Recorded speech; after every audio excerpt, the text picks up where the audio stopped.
C'est Ancelotti qui vous a appris cette technique. La technique de la blessure avant la trêve internationale. Je reconnais, je suis madrilène. C'est nous, on l'a créé ça. Sérieusement les frères, Yamal sera absent 2 à 3 semaines.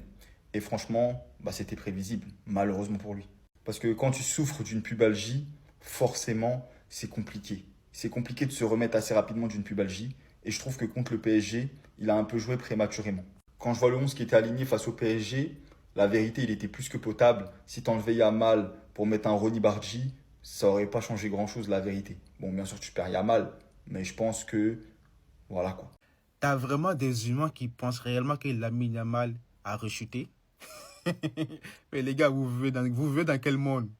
Vous trouvez pas bizarre que 2 heures après avoir été convoqué en équipe nationale, en sachant qu'il revient à peine d'une blessure, le Barça a lâché un communiqué pour dire que Lamine Yamal a rechuté?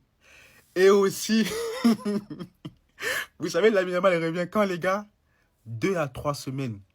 Pile poil après la trêve internationale. Les gars, Ne vous inquiétez pas, je suis quasiment sûr qu'ils ont abusé sur la blessure de Lamine. Il a quand même peut-être une petite gêne, etc.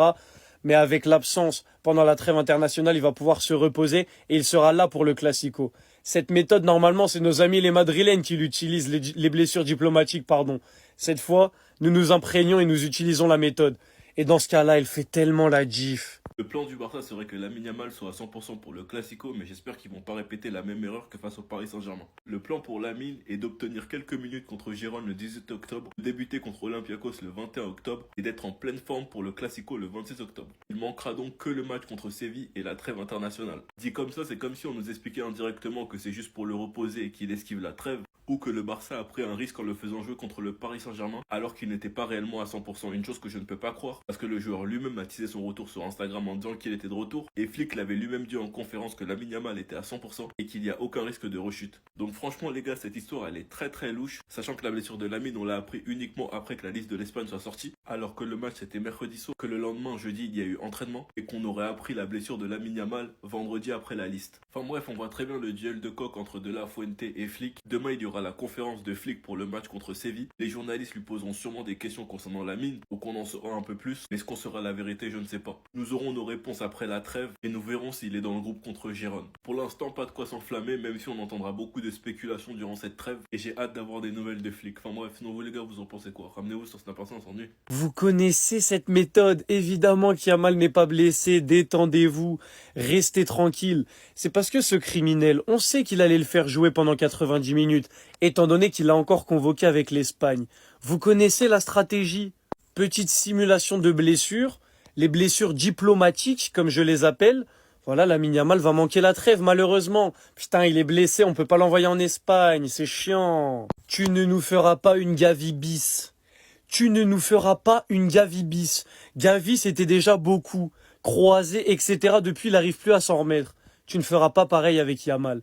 Donc là, maintenant, on t'a fait croire Yamal est blessé, tu vas pas pouvoir le prendre, t'as le démon. Et tu sais qu'il est pas blessé, mais tu peux pas le prouver. Donc chef, il va bien rester tranquille en train de se reposer. Et de toute façon, l'Espagne, on va tabasser tout le monde, donc t'as pas besoin de Yamal. C'est bon? mais aussi, on apprend encore que Lamine Yamal et le sélectionneur de l'Espagne, ils étaient mis d'accord pour ne pas être convoqués. Mais bizarrement, il a quand même convoqué Lamine Yamal. On ne sait pas pourquoi. En sachant que Lamine Yamal, il revient à peine d'une blessure. On apprend qu'il sera disponible pour le Classico. Le Classico qui va se dérouler après la trêve internationale. Moi, je vous dis, les gars, Lamine Yamal, il n'est pas blessé. Voilà, Barça avait juste pas l'envoyer en sélection en sachant que le mec, il revient à peine d'une blessure. Et ils ont complètement raison. Cette technique-là, le Real Madrid utilise cette technique-là. Vous voulez que... Et c'est les champions du monde. Et honnêtement, ils ont complètement raison aussi. Ils ont complètement raison. Soyez tranquille, il n'est pas blessé, Lamine Yamal, frère. La mère de Yamal, elle va organiser des dîners à 800 € pour la rencontrer, les frères. Et quand je dis pour la rencontrer, c'est pas pour la rencontrer avec son fils, c'est pour la rencontrer elle toute seule, les gars. Non, franchement, les frères, j'ai toujours cru que c'était la voix de la sagesse dans cette famille. Que c'est la personne la plus sage, que la personne la plus raisonnable. Et j'ai toujours cru que c'était le père, le fou de l'histoire, le fou de la famille, mais en fait, en vrai, elle, c'est encore pire, les gars. Comment ça, t'organises des dîners à 800 €? Et j'espère vraiment, les gars, que c'est des dîners caritatifs. Qu'elle va reverser ça à des associations, parce que t'as pas le droit, je suis désolé. Après, je juge, mais j'aurais fait sûrement le même, hein. Je vous le dis, quand il y a l'argent comme ça qui monte en jeu, tout ça, tu peux vite perdre la tête. Mais en vrai, les gars, Est-ce qu'elle a besoin de 800 euros? Son fils, il vient juste de signer un contrat en or, le contrat d'une vie à 18 ans à peine. Et t'es là, tu vas gratter des 800 euros comme ça à des gens pour te rencontrer. À la limite, c'est pour rencontrer Yamal. La rencontre avec son fils, vas-y, on peut comprendre. Mais t'es qui? T'es qui pour qu'on mette des 800 euros comme ça pour te rencontrer? T'es Michelle Obama? T'es Oprah Winfrey? Non mais franchement les gars, on parle. Mais en vrai, elle, à la limite, elle a raison. Mais c'est les gens qui vont payer des 800 euros pour la rencontrer, c'est là où vraiment il y aura des questions à se poser, je vous le dis les frères. Les gars, j'ai pas envie de faire une fixette sur Lamine Yamal aujourd'hui, mais malheureusement je suis obligé. Quand c'est pas Yamal, c'est Hustle Hard. Quand c'est pas Hustle Hard, c'est la maman. La mère de Lamine Yamal organise un événement payant offrant aux participants l'occasion de se rencontrer et de dîner ensemble. Alors, pour une boisson et un menu avec entrée, plat, dessert, c'est 150 euros. Pour boisson illimitée et un menu entrée, plat, dessert, c'est 400 euros. Donc en fait, entre une boisson et boisson illimitée, il y a 250 euros d'écart. Ça fait cher les boissons, hein. Faut aller aux toilettes, hein. Et ensuite, là, il y a le carré VIP. 800 euros. Table premium, pardon. Plus boisson, plus photo souvenir avec la maman. Les gars, c'est réel. C'est un vrai flyer. C'est un vrai événement. Ça se déroule à Londres. Faut être habillé en noir. Et faut avoir plus de 18 ans. Ah, elle fait attention quand même à ce genre de choses.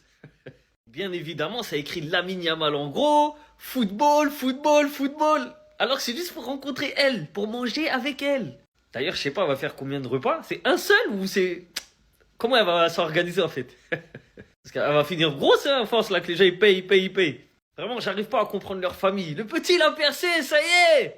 Ils vous mettent tous à l'abri. Restez à l'abri. Cachez-vous. Mais là, le prochain c'est lui, hein. Prochain événement c'est lui. Il va être dans la sauce bientôt.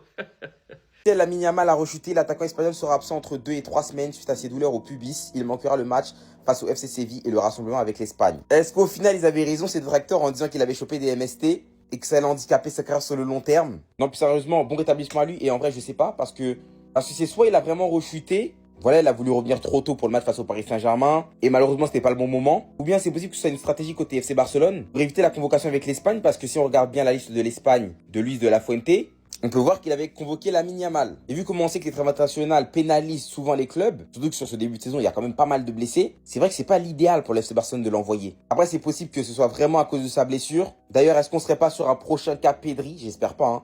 Parce que quand même, Pedri à ses 18 ans, c'était 52 matchs joués, puis après, à la suite, il a pris peut-être aller 2-3 ans pour revenir fit et enfin enchaîner une saison complète. Yamal, c'est 55 matchs joués la saison dernière. Est-ce qu'il aurait pas cramé le petit? On verra. J'espère pas en tout cas. Bon rétablissement à lui qui revienne vite. En fait, les Barcelonais, vous n'avez pas retenu la leçon avec ce qui s'est passé pour Pedri. Vous l'avez surexploité. Conclusion, il a fait que se blesser.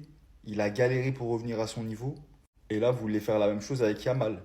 L'épuiser mentalement, physiquement. En plus, il a une pubalgie. Toute personne qui suit le foot sait ce que c'est et à quel point c'est galère. Laissez-le se reposer en fait. Il n'y a pas que lui dans votre équipe. Vous en avez des joueurs.